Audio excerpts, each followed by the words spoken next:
आप किस विधानसभा से हैं भाई? हम आरा जिला का 198 शाहपुर विधानसभा के रहने वाले हैं। तो आपके विधानसभा में इस बार चुनाव का मुद्दा क्या है? हमारे विधानसभा में इस बार चुनाव का बहुत सारा मुद्दा है। जो पूरे बिहार में मुद्दा चल रहा है वो हमारे विधानसभा में भी मुद्दा है। सबसे बड़ा मुद्दा हमारे विधानसभा का सबसे बड़ा मुद्दा कनेक्टिविटी है, स्वास्थ्य है, रोजगार है, चिकित्सा व्यवस्था है, कानून व्यवस्था है। तो आपको क्या लगता है इनमें से कौन सा मुद्दा सबसे प्रबल होने वाला है? देखिए, अभी हर चुनाव में लगभग सारे चुनाव में मुद्दा लगभग यही सब सेम होता है। किसी कहीं पे थोड़ा, कहीं पे ज्यादा। लेकिन इस बार जैसे सारी पार्टियां इस बार जो मुद्दा विशेष रूप से रखी है वो रोजगार को लेके है। तो इस बार हमारे विधानसभा में भी रोजगार एक बहुत बड़ा मुद्दा होने वाला है। कानून व्यवस्था बहुत बड़ा मुद्दा होने वाला है। अच्छा, तो वर्तमान में आपके विधायक कौन है और उनके काम से आप कितने खुश हैं? वर्तमान में हमारे शाहपुर का विधायक राहुल तिवारी जी है, जो कि तीसरी पीढ़ी है। वो बोलते हैं कि हमारी तीसरी पीढ़ी लगातार राजनीति करते आई है। उनके पिताजी शिवानंद तिवारी और उन्हीं के पुत्र हैं, राजद से विधायक है। दूसरी बार लगातार इस बार विधायक बने हुए हैं वहाँ पे। अच्छा, तो आप उनके काम से कितने खुश हैं? क्या क्या उन्होंने काम किया आपके क्षेत्र में? देखिए, उनके काम को हम लोग कैसे वर्णित कर सकते हैं। क्षेत्र की जनता के इस बार, जहां तक हमारी समझ है, इस बार क्षेत्र की जनता में उनके प्रति आक्रोश भी है। नो डाउट उनके फॉलोअर्स बहुत है। 2 बार के विधायक रह चुके हैं, जाहिर सी बात है उनके फॉलोअर्स होंगे। वो पार्टी के टिकट पे चुनाव लड़ते हैं। पार्टी के टिकट पे अगर वो चुनाव लड़ रहे हैं तो उनकी फैन फॉलोइंग भी है, वोट भी है, तो वो है। लेकिन जहाँ तक काम की बात देखा जाए तो आक्रोश है, जनता के प्रति आक्रोश है उनका। पिछली बार जब वो विधानसभा का चुनाव था, कुछ निर्दलीय प्रत्याशी खड़ा होकर वोट डाइवर्ट हुआ था। उसके लहर में उन्होंने 16,000 वोट से लगभग 16 या 20,000 लगभग अप्रोक्स इतना ही वोट के मार्जिन से जीता था। रही बात उनके काम का, देखिए मैं विधानसभा का मैं खुद जिस गांव का रहने वाला हूं भाई, उस गांव में अभी तक रोड की कनेक्टिविटी नहीं। क्या आपके गांव में रोड नहीं है? आजादी के 78 साल हो गए, अभी तक हमारे गांव में रोड नहीं है। ये सच है? ऐसा नहीं है कि रोड पूरे क्षेत्र में ही नहीं है और पहले कहीं नहीं था तो मेरे गांव में भी नहीं है। अभी मुख्यमंत्री ग्रामीण सड़क योजना, प्रधानमंत्री टोला संपर्क योजना, ये जितनी भी योजना है उसके अंतर्गत सारे गांव में है। लेकिन हमारा गांव आज भी रोड से अछूता रह चुका है। ये उनका विकास है या विनाश है, ये वहाँ की जनता खुद तय कर लेगी। तो आप लोगों ने इसके लिए क्या क्या कदम उठाए हैं?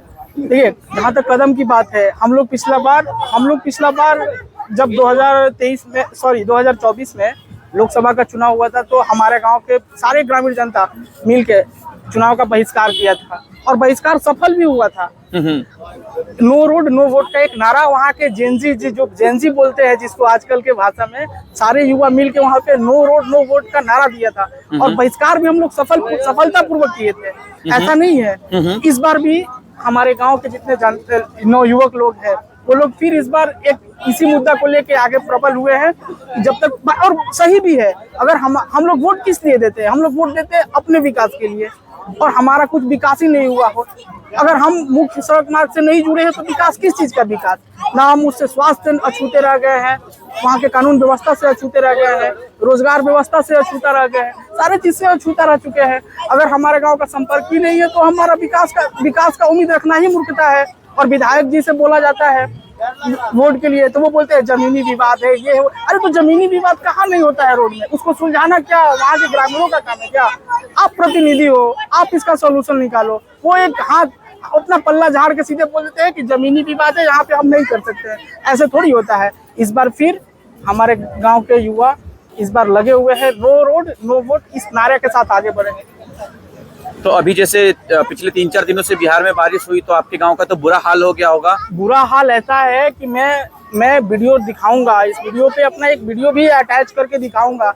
अभी पिछला 5 दिन से जो स्थिति है, ना, ये 5 दिन जो बारिश हुई है, वहाँ पे पैदल चलना मुश्किल है। ऐसा कनेक्टिविटी है, पैदल चलना मुश्किल है वहाँ पे। सोचो, अगर कोई इन 5 दिन में किसी का तबीयत अगर खराब हो जाए, किसी को मेजर तबीयत खराब हो जाए तो वो कैसे जा सकता है? वो तो इस बार जो दो प्रत्याशी हैं, नीतीश जी और तेजस्वी जी, आप इसमें से किसको मुख्यमंत्री के तौर पे देखना पसंद करेंगे? देखिए ये तो ठीक है बात। हमारे पास इंडिया और एनडीए दो गठबंधन है, हम लोग को यही दोनों में से कोई और तीसरा फ्रंट है, इसको नकारा नहीं जा सकता है। हम लोग का तीसरा फ्रंट जनसुराज भी है, लेकिन देखिए जनसुराज अभी नई पार्टी है, इस पर बहुत लोगों का भरोसा अभी इतना जल्दी होना थोड़ा सा मुश्किल तो है। लेकिन अगर हमको पर्सनली आप पूछिएगा कि आप किसको मुख्यमंत्री के तौर पे देखना चाहते हैं, तो हम अभी के सरकार से खुश है। आप विकास देखो, सरकार आप मुख्यमंत्री किसे चुनना चाहते हो? जो विकास करे, जो शिक्षा रोजगार की व्यवस्था करे, जो अच्छी कानून व्यवस्था करे। और फिलहाल अभी तक तो ये सब सही है। हम जब से पैदा हुए हैं या फिर जब से हम चुनाव समझ रहे हैं कि वोटिंग क्या होती है, तब से हमने नीतीश कुमार को देखा है और वाकई हम बिहार को बदलते देखे हैं। हम उस दौर में आए हैं जहाँ पे कुछ नहीं से बहुत कुछ देखा है। अभी तो ये नीतीश जी के विकास की एक झलकी ही है। एग्जैक्टली आप ये देख लो दीपक, आज ये जो गंगा पथ बना है, जेपी गंगा पथ, ये आज से 4-5 साल पहले आप दिखा दो ये कनेक्टिविटी। वो पीछे हम लोग के जस्ट पीछे अटल पथ है, आप अटल पथ को दिखा दो। आप वो डबल डेकर पुल है, नीचे रेलवे, ऊपर गाड़ी, पीछे आप उसको भी दिखा सकते हो। जेपी सेतु है, जो ये विकास ही तो है, ये कनेक्टिविटी है। देखिए कोई भी आप मुख्यमंत्री एक पढ़ा लिखा समझदार चुनना चाहते हो, ऐसा नहीं चुनना चाहते हो। हमें तेजस्वी से कोई दिक्कत नहीं है, लेकिन हमें ट्रस्ट भी नहीं है उन पे। ट्रस्ट क्यों नहीं है?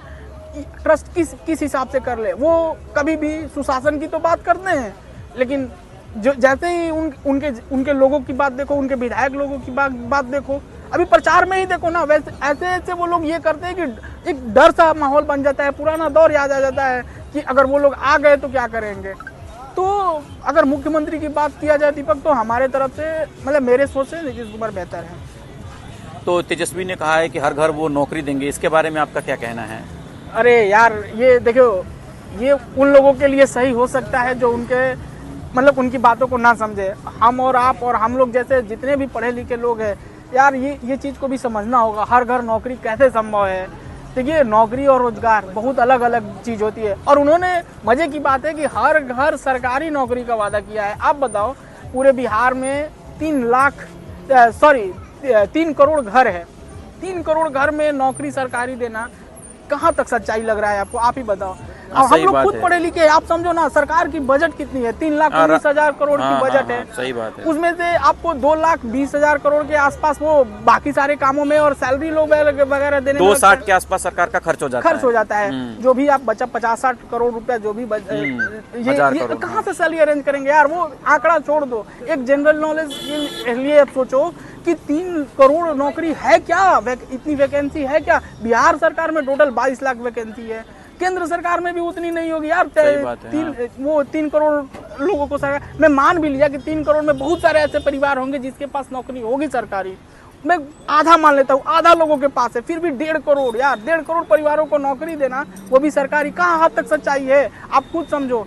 ये तो एक तरीके से जनता को भ्रमित करने वाली बात हो गई। अच्छा, जो जातिगत जनगणना हुई थी उसमें ये था कि जो SC/ST समुदाय के लोग हैं वो 3% लोग ही ऐसे हैं जिन्होंने 12th क्लास तक पढ़ाई करी है। तो 97% लोगों को कौन सा सरकारी नौकरी का रोजगार देंगे जब उन्होंने 12th क्लास ही नहीं पास किया हुआ है? बेहतर होगा ये तो बेहतर होगा। ये बात तेजस्वी खुद अभी प्रचार में कहीं पे बोलते हैं। हाँ, मतलब मैं एक दिन ये जब बात सुन रहा था तो मेरे मन में भी ये जिज्ञासा हुई कि हर घर अगर वो रोजगार देना चाहते हैं तो बहुत अच्छी बात है। आप सोचिए कि अगर आपके घर में 4 भाई हैं, एक भाई ने PhD कर रखी है, वो अगर बेरोजगार है, दूसरे ने मास्टर कर रखा है, वो बेरोजगार है, तीसरा जो कि बैचलर कर रखा है वो बेरोजगार है, और चौथा जो अंगूठा छाप है वो बेरोजगार है, तो कैसे निर्धारित किया जाएगा कि किसको नौकरी दी जाए और किसको नहीं दिया जाए? एग्जैक्टली यही बात है ना। उनको ये कैसे क्राइटेरिया कैसे तय कर पाएंगे कि हमको किसको देना है, किस युवा को नौकरी देना है, उस परिवार से किस लड़के को आप नौकरी दोगे, ये भी तो तय करना पड़ेगा उनको। और नौकरी वैकेंसी की आपने जैसे बोला कि 97% जो अति पिछड़े समाज के लोग हैं वो या तो 12th पास भी नहीं किए हुए हैं दोस्त। हाँ। उनको आप कैसे दोगे? वो उनको कौन सी नौकरी दोगे? आप बताओ, आप उनको कौन सी नौकरी दोगे? ये तो मतलब टोटली भ्रमित करने वाली बात है। तो अब विश्वास कैसे कर ले? जो मैं किसी को ये नहीं कर रहा हूँ, क्रिटिसाइज नहीं कर रहा हूँ, लेकिन एक देखो यार, तेजस्वी यादव पे अभी खुद मुकदमा चल रहा है IRCTC घोटाला का, जो लैंड फॉर जॉब है उसके लिए वो खुद है। तो कहीं वैसा जॉब अगर मिले, फिर भी हम लोग 3 करोड़ परिवार को नहीं दे सकते हैं दोस्त नौकरी। तो वो तेजस्वी क्लियर करे इस बात को कि वो किस टाइप का नौकरी देना चाहते हैं, ये चीज़ क्लियर करना पड़ेगा। तो क्या लगता है आपको चुनाव के बाद नीतीश कुमार ही बनेंगे प्रधानमंत्री अगर एनडीए को बहुमत मिला तो? मुख्यमंत्री दीपक, एक्चुअली बात ऐसा है कि ऑप्शन नहीं है हमारे पास। अगर एनडीए को बहुमत मिलता है तो हमारे पास नीतीश कुमार की जो छवि है दीपक, एक नीतीश कुमार, मैं एक आर्टिकल पढ़ रहा था, उसमें नीतीश कुमार के पॉलिटिकल लाइफ के बारे में बताया गया था।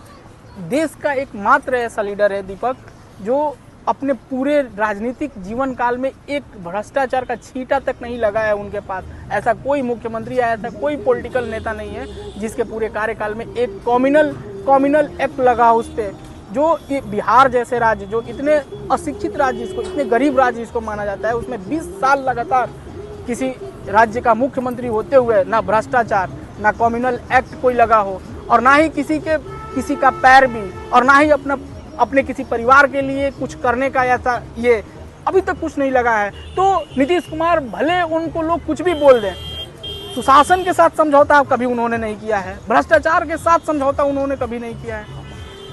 और रहा बात कि उनको अभी ये आप देखो, अभी तत्काल का आप देख लो, अभी परसों 30 तारीख को एक मोकामा में एक कांड हुआ था। एक हालांकि वो जिनको जो मरे हैं वो उनका बैकग्राउंड क्या है हमें नहीं पता, लेकिन जो मारे हैं, जिन पे आरोप लगा है, उनकी गिरफ्तारी रात को 12:30 बजे हुई है। आज कोर्ट में पेश भी हुए और 14 दिन का न्यायिक रिमांड पे भी हो गए हैं। इसको बोलते हैं सुशासन। देखिए, ये बात आप कभी नहीं ये कर सकते हो, सुशासन के साथ समझो। और बिहार जैसे राज्य, आज 11 बज रहा है, हम लोग इस रोड पे खड़े हैं दीपक, बिहार पटना जैसे शहर में इस रोड पे खड़े हैं, आज रात के 11 बज रहे हैं। आप उधर दिखा सकते हो, हमारी बहनें, हमारी माताएं आज भी रोड पे घूम रही हैं और एकदम निडर होकर घूम रहे हैं। युवा हमारे साथी घूम रहे हैं, गाड़ियां इतनी अच्छी से चल रही है। तो ये विकास नहीं तो क्या है दोस्त? विकास, अगर आप इसको विकास नहीं मानोगे तो फिर आप तेजस्वी का विकास अगर देखना था तो जैसे हम लोग सुनते आए हैं 90 का दशक, अगर वैसा विकास चाहिए तो बात अलग है दीपक। इसमें कोई डाउट नहीं होना चाहिए कि मतलब नीतीश कुमार बहुत एक अच्छे विकल्प है हमारे पास, और हम लोग बहुत भाग्यशाली है कि नीतीश कुमार जैसा, देखिए सब कुछ एक आदमी से उम्मीद लगाना ये भी ये नहीं है, और नीतीश कुमार ही सब कुछ किए हैं ये भी कहना सही नहीं है। अभी भी नीतीश कुमार को बहुत कुछ करना बाकी है, हमें उम्मीद भी नीतीश कुमार से ही है। अगर बिहार में इंफ्रास्ट्रक्चर बढ़ा है तो नीतीश कुमार की देन है, अगर हमें रोजगार की उम्मीद भी है तो हमें नीतीश कुमार से ही है, अगर यहाँ पे इंडस्ट्रियल एरिया बनाने की उम्मीद भी है तो नीतीश कुमार पे भी है। तो अब क्योंकि उन्होंने पीछे करके दिखाया है, अब देखो बक्सर में थर्मल पावर लगा, रघुनाथपुर में सीमेंट फैक्ट्री बनी है, डालमिया नगर जो बहुत बड़ा एक हब था, डालमिया नगर अंग्रेजों के ज़माने से बना एक बहुत बड़ा इंडस्ट्रियल एरिया था, जो कि जैसे ही 90 के दशक की सरकार आई, उस डालमिया नगर के इंडस्ट्रियल क्षेत्र की क्या हाल हुई, क्या स्थिति हुई आप देख सकते हो। अभी वरुण बेवरेज का एक फैक्ट्री हमारे बक्सर में लग रहा है, हमारे क्षेत्र में ही है, आरा बक्सर में ज़्यादा दूरी नहीं है, नावानगर बक्सर में वरुण बेवरेज की एक फैक्ट्री बन रही है। वरुण बेवरेज की एक फैक्ट्री बेगूसराय में बन चुकी है, एनटीपीसी, बहुत सारे हैं जो बढ़े हैं यार। इसे ये जिस जहाँ पे हम लोग खड़े हैं, जेपी गंगा सेतु पुल, हम लोग के पीछे जस्ट गंगा माँ है, इनके ऊपर 10 नए पुल बने हैं, और पुल बनने के या तो बन चुके हैं या बनने वाले हैं। पटना जैसे शहर में मेट्रो कोई सोच भी नहीं सकता था, आज मेट्रो भी चालू है। ये जिसको हम लोग जेपी गंगा पथ कहते हैं, लोकल भाषा में यहाँ के लोग मरीन ड्राइव बोलते हैं। आपने सुना होगा महाराष्ट्र के मुख्यमंत्री देवेंद्र फडणवीस ने बोला था कि हमारे मरीन ड्राइव से बड़ा मरीन ड्राइव बिहार वालों ने बना दिया। ये विकास नहीं तो क्या है यार? विकास इसी को बोलते हैं। देखिए, आप भले ये बोल सकते हो, और मजे की बात यह है कि नीतीश कुमार खुद एक बहुत पिछड़े समाज से आते हैं, अति पिछड़ा समाज से आते हैं नीतीश कुमार। तो ये भी कोई नहीं कह सकता कि वो भेदभाव किए हैं। बिना भेदभाव का सबका साथ सबका विकास जो नारा है, एक्चुअल में हमारे नीतीश कुमार ने किया है और एनडीए की सरकार ने किया है। इसलिए इस बार हम अपने क्षेत्र के युवाओं से भी कहेंगे, क्षेत्र की सारी जनता से करेंगे कि देखिए, मेरे कहने से ही नहीं, लेकिन आप जब भी वोट देने जाए अपने बुद्धि विवेक से अपना फ्यूचर की, यार ये एक बार समय आएगा 5 साल में, आप पैसा पे, आप मुर्गा भात पे, लोकल भाषा में जैसे बोला जाता है, आप खा के वोट दे दिए, पैसा लेके वोट दे दिए, वो एक बार देंगे, वो एक तत्काल प्रभाव से अच्छा लग सकता है, लेकिन भाई अगले 5 साल जो आपको दिया है ना वो लेगा, और वो जब लेगा तो आप अपने फ्यूचर के साथ खिलवाड़ करेंगे। हम लोग युवा है, हम लोग किसके लिए वोट करेंगे? रोजगार के लिए, हमारे गांव के विकास के लिए, हमारे शहर का विकास के लिए, शिक्षा के लिए, शिक्षा सुधार के लिए, स्वास्थ्य व्यवस्था के लिए, कानून व्यवस्था के लिए हम लोग वोट करेंगे। अगर हम लोग के साथ यही नहीं हुआ तो फिर हम लोग वोट करने या ना करने का कोई महत्व ही नहीं है। हम लोग को जात पात से ऊपर उठ के वोट करना है। आप किसी को भी वोट करें, आपने विधानसभा में मैं ये नहीं बोल रहा हूँ कि इन्हीं को वोट करें, लेकिन अपना फ्यूचर देख के वोट करें। हमें 20 साल का सुशासन भी देखना है और आने वाला फ्यूचर भी देखना है। अगर हमें लगता है कि हमारा ये कैंडिडेट गलत करेगा या उसका गलत किया है, आप उसको बदलिए, लेकिन अपना फ्यूचर देख के वोट करिए। नहीं, ये तो बात सही है। और जहाँ तक अपने नीतीश कुमार की बात करी तो उनके चुनावी जो प्रतिद्वंदी हैं, अभी जो बिहार में तीसरे फ्रंट के मालिक हैं प्रशांत किशोर जी, उन्होंने भी उनकी तारीफ करी है। उन्होंने ये बोला कि बहुत ही कम ऐसे नेता होते हैं जिनको लक्ष्मी का प्रभाव नहीं हिला पाया, और ये हैं। अच्छा, प्रशांत किशोर की इस चुनाव में आप उनकी क्या भूमिका देखते हैं?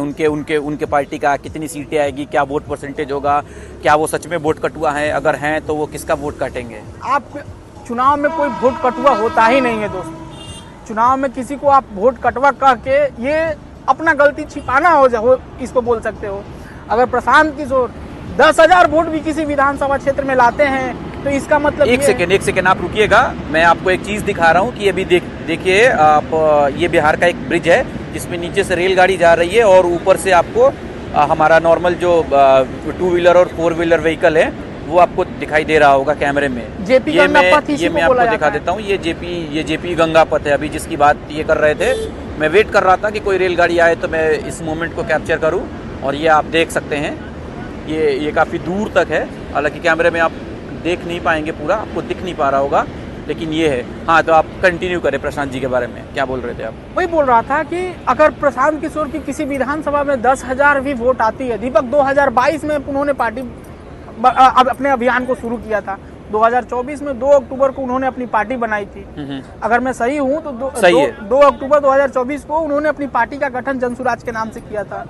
दीपक इतने कम समय में, अगर प्रशांत किशोर ने, दीपक बिहार में 243 विधानसभा सीट है, प्रशांत किशोर ने इतने कम समय में 243 विधानसभा सीट पे अपने कैंडिडेट दिए हैं और चुनाव लड़ा है।